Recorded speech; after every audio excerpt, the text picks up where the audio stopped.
Mon Dieu, aide-nous. S'il y a bien un sujet méconnu par les chrétiens, par les catholiques, c'est ce qui se cache derrière la passion du Christ. On n'a aucune idée.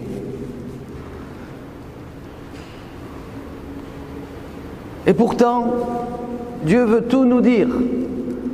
Il veut tout nous révéler.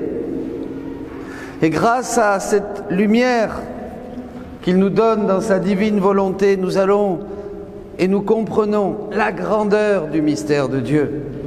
Regardez par exemple, nous allons à la messe le dimanche des Rameaux pour que soit béni notre petit rameau. Mais mes amis, c'est la passion, c'est tous les jours pour Jésus. C'est tous les jours qu'il est l'Éternel immolé. C'est-à-dire que, vous savez, Jésus explique que sa passion existe de toute éternité, puisque c'est Dieu qui a créé la passion, et Dieu est éternel. Et que cette passion, elle est là pour vous, pour nous. Il y a un ouvrage, et je l'ai ici, les 24 heures de la Passion, où Jésus explique, vous pouvez même le trouver à la sortie de l'église, où Jésus explique pourquoi, moment par moment, étape par étape, toutes les grâces, le pourquoi de telle ou de telle souffrance. Et il dit que sa passion, c'est comme le soleil, elle est là. Elle est là pour nous éclairer aujourd'hui, pour que nous soyons avec lui, pour que nous lui fassions du bien et pour que nous fassions du bien aux autres. La passion, sans la passion du Christ, il n'y aurait rien. Même cette église n'existerait pas. La nature non plus. Ce pull vert, ce chandail, ce pantalon, cette chaise que vous avez et qui vous permet d'être confortablement assis, tout ça, même ces choses matérielles, viennent de la passion du Christ. Parce que sans la passion du Christ, Dieu aurait détruit le monde pour méchanceté, pour férocité, pour blasphème, pour tout ce que nous faisons de mal depuis le péché d'Adam. Dieu aurait tout détruit. Mais si rien n'a été détruit, si aujourd'hui vous pouvez jouir de la lumière, jouir du soleil, de sa chaleur, de la mer, des montagnes, de la vie ensemble, malgré le péché qui nous détruit, qui nous sépare et qui nous divise, c'est grâce à la passion du Christ. Parce que Dieu a tant aimé le monde qu'il a envoyé son Fils unique pour que tout homme qui croit ne meure pas, mais ait la vie éternelle. La passion est toujours en acte. Jésus dit, ma fille, toutes les fois que l'âme pense à ma passion, chaque fois qu'elle se souvient de ce que j'ai souffert ou qu'elle sent de la compassion pour moi, l'application de mes souffrances est renouvelée en elle. Voyez? C'est immédiat. Dès qu'on y pense, dès qu'on pense à la passion, l'application des souffrances est renouvelée en elle. Mon sang surgit pour l'inonder. Mes plaies la guérissent si elle est blessée, ou l'embellissent si elle est en santé. Tous mes mérites l'enrichissent. L'effet que produit ma passion est surprenant. C'est comme si l'âme déposait en banque tout ce qu'elle a accompli et souffert pour recevoir le double en retour. Ainsi, tout ce que j'ai réalisé et souffert rejaillit continuellement sur les hommes, comme le soleil offre constamment sa lumière et sa chaleur à la terre. Ma façon d'agir n'est pas sujette à l'épuisement. Tout ce qui est nécessaire, c'est que l'âme le désire. Aussi souvent que l'âme le désire, elle reçoit les fruits de ma passion. Si elle se souvient de ma passion 20, 100 ou 1000 fois, autant de fois elle jouira de ses effets. C'est fou. Combien peu en font leur trésor? Et les gens aujourd'hui pensent à la passion une fois par an. Le dimanche des Rameaux, ils vont à la messe.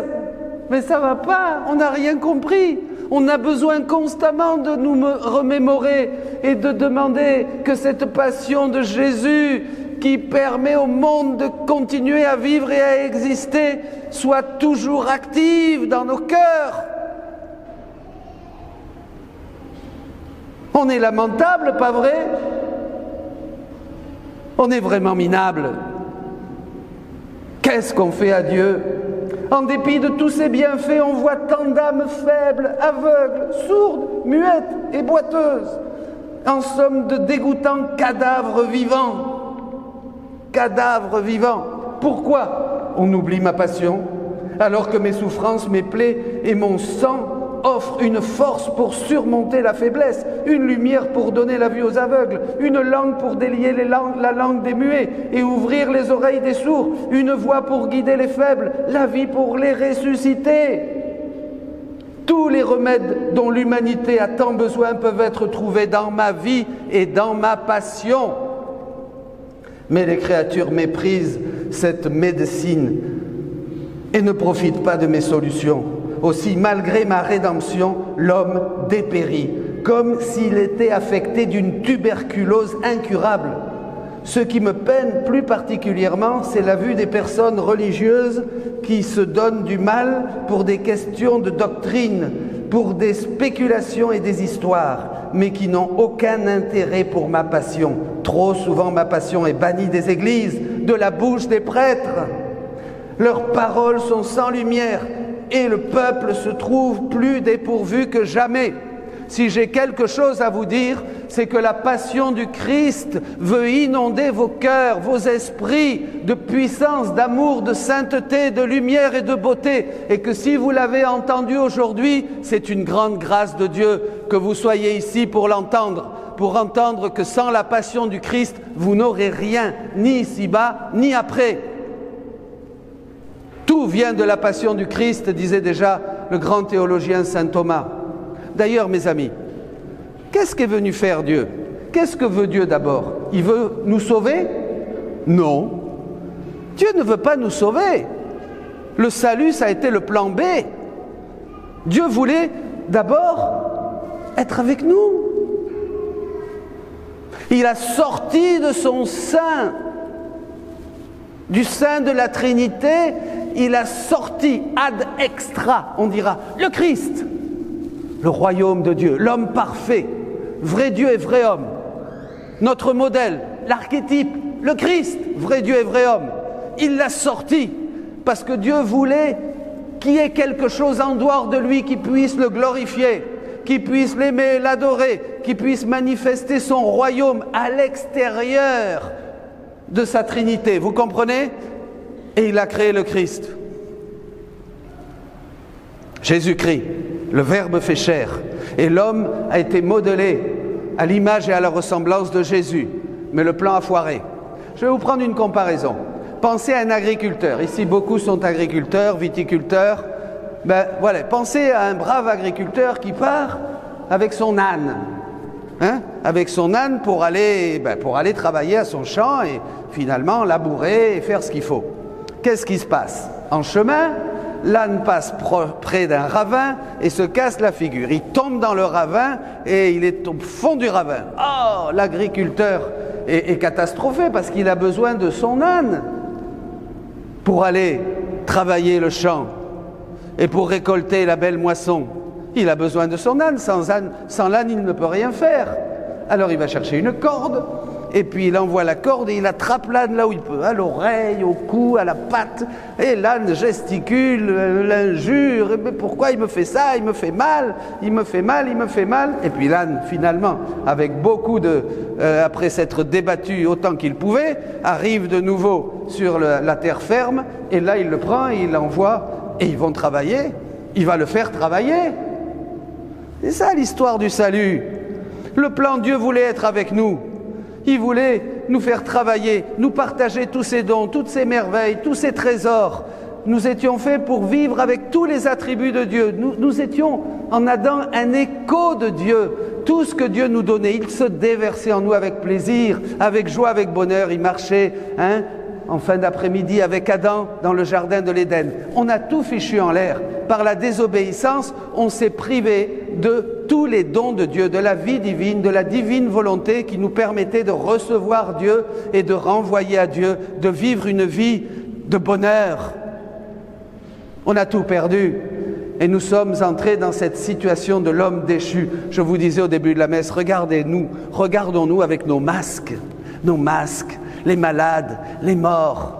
les maladies, la corruption, ce monde qui va mal, vous trouvez ça normal? Vous croyez que c'est la vie, ça? C'est comme ça que Dieu nous a voulu au début? Pas du tout, pas du tout.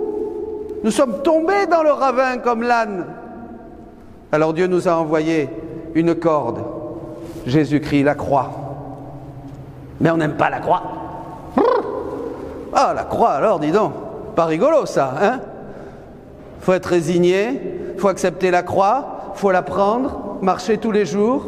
Celui qui m'aime, qu'il me prenne sa croix tous les jours et qu'il me suive. Ah non, la croix, la barbe, on ne veut pas la croix, on est comme l'âne. Vous voyez, l'ignorance. Mon peuple meurt par faute de connaissance, dit l'apôtre, dit le prophète. Mon peuple meurt par faute de connaissance. Si nous connaissions les bienfaits de la croix, comme la croix nous conduit au ciel, si nous savions les bénédictions, comme je viens de le lire, des grâces inouïes qui se passent dans nos vies, dans nos cœurs et qui nous méritent un salut éternel chaque fois que nous méditons la Passion, je vous assure que la Passion, vous y penserez tous les jours, chaque instant.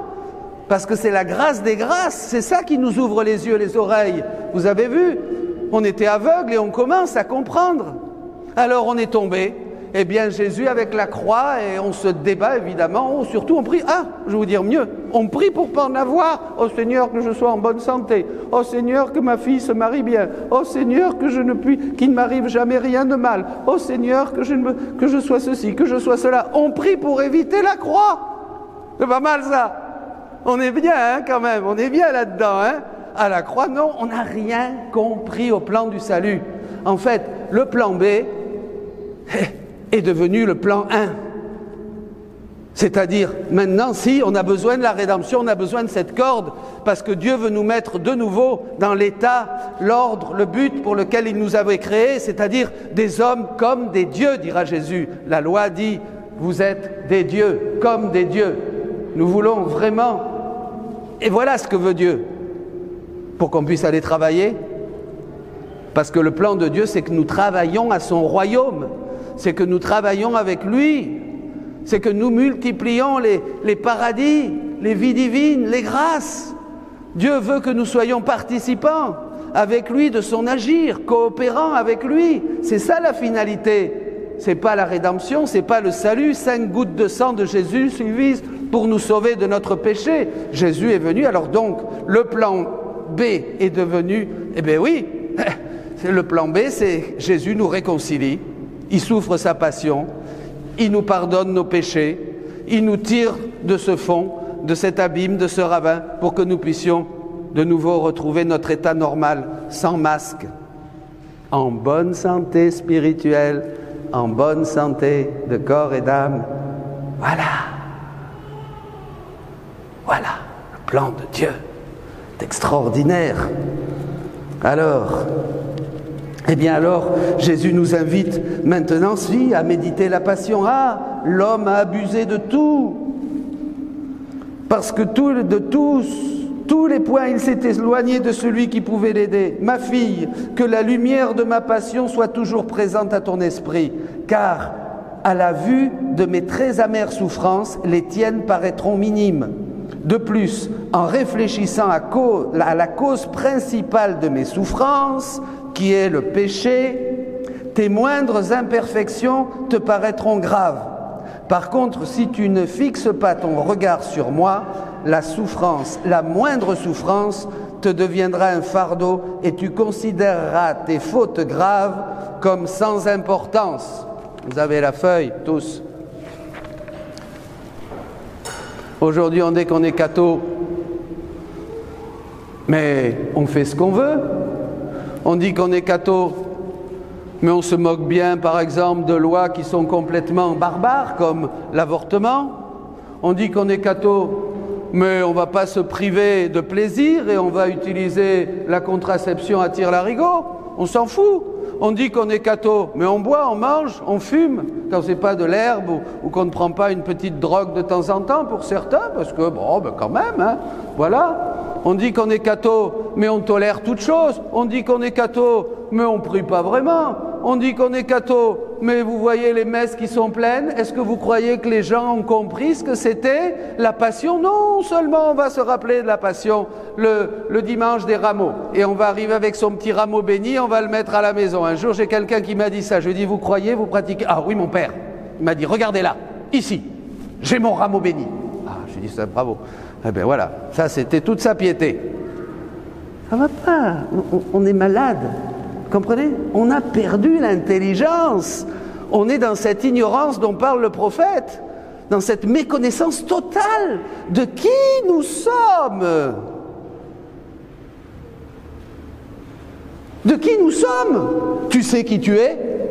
Tu sais qui tu es? Non, tu ne sais pas qui tu es. Tant que tu ne connais pas le Christ et ce qu'il a souffert pour toi, tu ne sais pas qui tu es, tu ne connais pas ta dignité, tu ne connais pas ta grandeur, tu ne connais pas cette merveille que tu es, comme dit le prophète, le roi David. Béni sois-tu Seigneur pour la merveille que je suis. Tu ne sais rien de ce que tu es, tu vis dans la tombe, tu vis dans l'obscurité, tu es un cadavre. Jésus dit un cadavre, tu ne sais rien. Le pape Benoît XVI disait que seul le Christ ouvre nos yeux et que sans lui, l'homme est une énigme pour lui-même. Une énigme. Voilà la vérité. Béni sois-tu Seigneur, gloire et louange à toi. Jésus dit encore, ma fille, le monde est devenu déséquilibré parce qu'il a perdu la pensée de ma passion. Déséquilibré. Il y a tant de malades aujourd'hui, de fous, qui vous tuent, qui vous volent. C'est dingue, hein? On est vraiment déséquilibré, ça c'est vrai. Dans la noirceur, le monde est dans la noirceur, il n'a pas trouvé la lumière de ma passion, qui l'aurait éclairé. Qu'est-ce qui éclaire la passion de Jésus? Ce que nous célébrons cette semaine. Et comme cette lumière lui aurait fait connaître mon amour, et combien les âmes m'ont coûté, il se serait mis à aimer celui qui l'a tant aimé. Et la lumière de ma passion l'aurait guidé l'aurait mis sur ses gardes au milieu des dangers.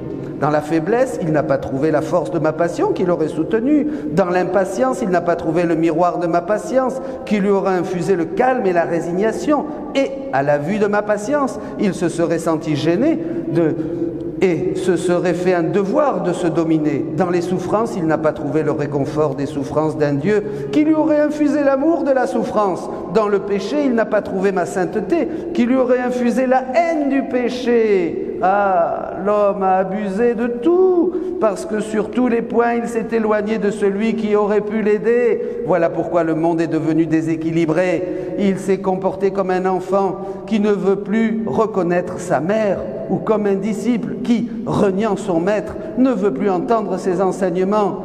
Qu'est-ce qui va arriver à cet enfant et à ce disciple? Ils seront la honte de la société. Tel est devenu l'homme. Ah, il va de mal en pis et je pleure sur lui avec des larmes de sang.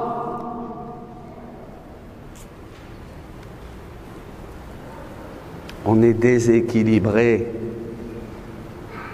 On est fait pour Dieu. Tout ce qu'on a nous vient de la passion du Christ. Si le Christ n'était pas venu souffrir, il n'y aurait aucune église, il n'y aurait rien. Nous n'existerions même pas.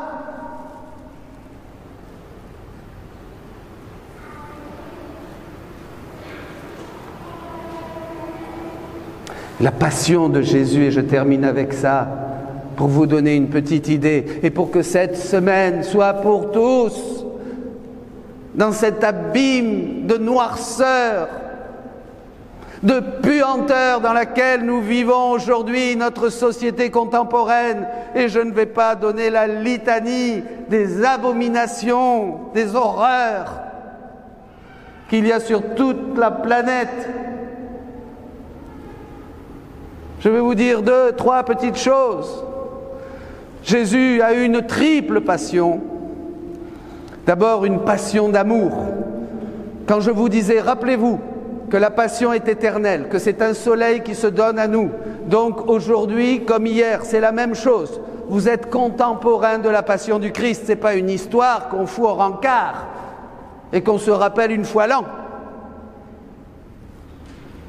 Une histoire passée, tu sais. Ah, ben aujourd'hui, tiens, on va se rappeler de la passion. C'est tous les jours. L'Éternel immolé. dit Jésus. Vous avez la mission de le consoler. Il le dit dans un texte magnifique que vous avez là. Chaque fois que vous le regardez, chaque fois que vous le priez, chaque fois que vous lui dites merci, vous enlevez un clou, vous déliez ses mains, vous essuyez son visage comme la Véronique, vous lui faites du bien, vous réparez Jésus, c'est le mot-clé. Le mot-clé de la vie chrétienne, c'est réparer. Vous êtes faits, nous sommes faits pour réparer le Christ qui est déchiré, éclaté, explosé en lui et dans nos frères, les hommes. Tout ce que vous ferez à ce plus petit d'entre les miens, c'est à moi que vous le ferez. On doit se voir, on doit voir Jésus dans les autres. Tu dois voir Jésus dans ta femme, tu dois voir Jésus dans ton mari, tu dois l'aimer bien sûr, mais parce que c'est Jésus. Dans ton fils, tu dois voir Jésus, tu dois l'aimer bien sûr, mais parce que c'est Jésus, c'est-à-dire l'aimer avec l'amour même de Dieu. Tout ce que vous ferez au plus petit d'entre les miens, c'est à moi que vous le ferez. Première passion de Jésus, une passion d'amour. L'homme a oublié d'aimer Dieu. Et après le péché, plus rien ne montait d'amour vers le ciel. Que des péchés. L'homme, au départ, ne faisait que renvoyer à Dieu tout l'amour qu'il recevait, puisqu'il avait la divine volonté en lui, donc il avait la capacité de renvoyer à Dieu son même amour. Parce qu'il n'y a que l'amour de Dieu qui peut satisfaire Dieu. Dieu n'est content qu'avec lui-même. Mais l'homme, par participation, avait cette grâce, ce don merveilleux de pouvoir donner à Dieu, Dieu lui-même. Jésus est venu. Vous savez ce qu'il a fait? Tous les actes de non-amour, tous les actes manqués, tout l'amour qui n'a pas été donné au Père, il a pris tout ça. Il a pris tout cet amour qui n'a pas été donné, ce que tu aurais dû donner, ce que j'aurais dû donner, ce qu'il aurait dû donner, ce qu'auraient dû donner toutes les générations depuis le péché jusqu'à la fin des temps et qui n'a jamais été donné parce que Dieu est juste et la justice est infinie en Dieu comme sa miséricorde. Donc la stricte justice exigeait que tout l'amour qui n'a pas été donné revienne au Père. C'est ce qu'a fait Jésus sur la croix. Il a souffert pas une fois la mort, il a souffert la mort pour chaque péché. Autant de vies qui existèrent ont causé la mort à Jésus. Autant d'existences individuelles lui ont causé une mort. Donc comptez combien de fois il est mort pour vous. C'est fou. La passion de l'amour, dit Jésus, elle m'a broyé. Il a dû rendre au Père tout cet amour qui n'avait pas été donné. Donc il est mort d'amour, je ne sais pas combien de fois. Parce que la vraie passion, c'est pas ce qu'ont fait les Romains et les Juifs avec des petits coups de fouet.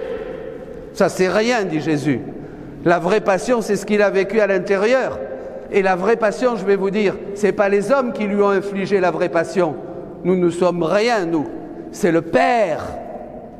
C'est Dieu lui-même qui savait jusqu'où l'humanité de Jésus, organe de souffrance pour sauver tous les hommes et pour glorifier le Père de la gloire qu'on lui avait volé et usurpé. C'est le Père, c'est l'amour éternel qui a été le bourreau, si on peut dire. C'est ce que dit même Jésus, pour nous sauver par amour. Deuxième passion, le péché. En péchant, qu'est-ce qu'on fait? On a trahi, on a usurpé, on a pris la gloire de Dieu, on ne l'a pas glorifié, on s'est moqué de lui, on lui a craché au visage. Vous comprenez? Chaque péché, la tiédeur dans la prière, la gourmandise, les critiques, la méchanceté, les abus, la liberté sexuelle, toutes les luxures, toutes les saloperies qu'on a pu faire, tous les péchés de la vue, de l'oreille, du sens, tout, les mensonges, l'avarice et tout ça, tous ces péchés sont indignes de l'homme, puisque l'homme était fait pour être comme Dieu. Donc comme nous n'avons plus fait ça, eh bien Jésus l'a fait. Il a pris tous les péchés. Il les a pris, il les a soufferts. Il a souffert la rage du criminel qui tue. Il l'a souffert. Il a souffert celui qui est tué, qui est trahi, son esprit de vengeance. Il a souffert dans sa chair tous ses péchés sans en commettre un seul. Et là, il est mort, je ne sais pas combien de fois. Chaque péché a été une passion, chacun de tes péchés en pensée, en parole, par action, par omission, tout ça, chaque péché de chaque homme a causé une mort à Jésus, dit-il. Une mort à Jésus. Vous imaginez combien de fois il est mort? Une infinité de fois. C'était la deuxième passion. Par la passion du péché, il a redonné au Père la gloire qui lui était due. Par la passion de l'amour, il a redonné au Père l'amour qui lui était dû de la part de tous les hommes. Et la troisième passion, c'est la passion des hommes. C'est les Juifs et les Romains qui l'ont frappé, parce que ça, évidemment, ils ne pouvaient pas le faire. Dieu ne pouvait pas être méchant. Donc il a laissé aux hommes cette dernière passion des coups, des crachats, des fouets, de tout ça, cette férocité bestiale que nous sommes quand nous donnons, quand nous perdons la tête, totalement. Vous voyez? Il a tout donné pour nous refaire. Ça, c'était pour refaire nos forces. Jésus a vraiment souffert, mes amis. Mais voilà quelques mots. Et je prie pour vous, et prions les uns pour les autres, pour que ce monde déséquilibré retrouve l'ordre, seulement en regardant Jésus dans sa passion et en disant « Mon Dieu, qu'as-tu fait pour moi? Mais c'est fou !» Eh bien aujourd'hui, ce sont des écailles qui me tombent des yeux comme Saint Paul, ce sont des écailles qui me tombent des yeux comme Saint François, comme Saint Ignace, comme Saint Augustin, comme tous ceux qui un jour ont ouvert les yeux sur la vérité d'un Dieu qui est venu, qui s'est fait homme et qui a souffert pour nous, lui qui n'avait jamais connu le péché, qui s'est fait pécher, dit l'apôtre Paul, il a pris tous les péchés. Le plus grand pécheur qui existe, c'est le Christ. C'est le plus grand pécheur qui existe. Parce que, et nous le voyons dans Gethsémani, au jardin des Oliviers, il a sué le sang. C'est tellement, le Père lui a fait porter tous les péchés de l'humanité. Il n'en pouvait plus. C'était le plus grand pécheur, lui qui n'avait jamais connu le péché. Mais il s'est fait pécher pour toi. Parce que toi, nous sommes contemporains de toutes ces choses. Chaque fois que tu ne pries pas, chaque fois que tu critiques, chaque fois que tu juges ton frère, chaque fois que tu voles, chaque fois que tu mens, chaque fois que tu regardes des âneries à la télévision, tu sais ce qui se passe? Eh bien, tu passes devant Jésus, là au Mont Calvaire, et tu lui fous une baffe, tu lui fous un coup de fouet, tu lui craches dessus, tu lui donnes un coup de pied. Tous nous sommes passés, sinon nous n'existerions pas. Nous ne vaudrions même pas la peine d'exister. Tous, nous sommes passés à côté du Christ durant la Passion pour lui cracher au visage, pour le fouetter, pour nous moquer de lui, pour le renier, pour le trahir comme Pierre, pour s'enfuir comme tous. Eh oui, on est dans l'éternité, mes amis. Vous pensiez que la vie se limitait aux quelques années d'existence de cette terre? Mangeons et buvons, parce que demain nous mourrons, dit la parole de Dieu. Mais non. Nous sommes des êtres éternels. Réfléchissez bien. Ce que vous avez entendu aujourd'hui, c'est bon. C'est la vérité. C'est l'absolue vérité.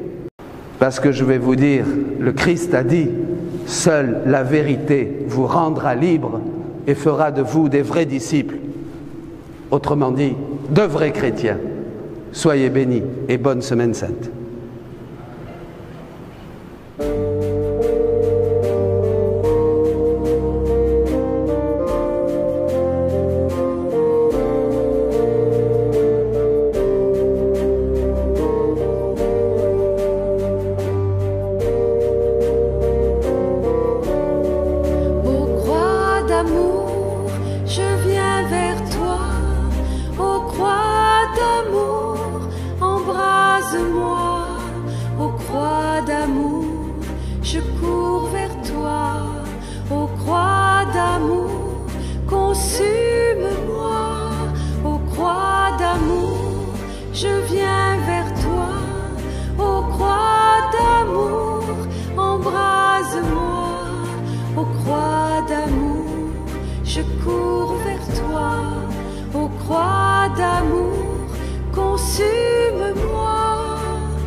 Chérie, tu rachètes leur nature.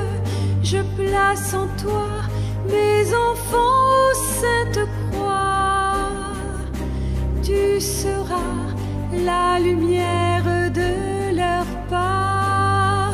Ô croix d'amour, je viens vers toi. Ô croix d'amour, embrase-moi. Ô croix d'amour, je cours vers toi. Ô croix d'amour, consume-moi. Belle croix, tu es mon trône de gloire. Je te donne les âmes, garde-les-moi. Je vais enfin t'embrasser pour toujours, chair de sagesse et d'amour. Ô croix d'amour, je viens vers toi. Ô croix d'amour, embrase-moi. Ô croix d'amour, je cours vers toi. Ô croix d'amour, consume-moi. Ils me chargent eux-mêmes de leur croix, de leur péché infini, je porte le poids. Je vais tomber et me relever 3 fois sur ce chemin de douleur, de vie, de foi. Ô croix d'amour, je viens vers toi. Ô croix d'amour, embrase-moi. Ô croix d'amour, je cours vers toi. Ô croix d'amour, consume-moi. Je me consume d'amour pour mes enfants. Je gémis sous les douleurs de l'enfantement. Je me languis, vous supplie, j'ai soif des âmes.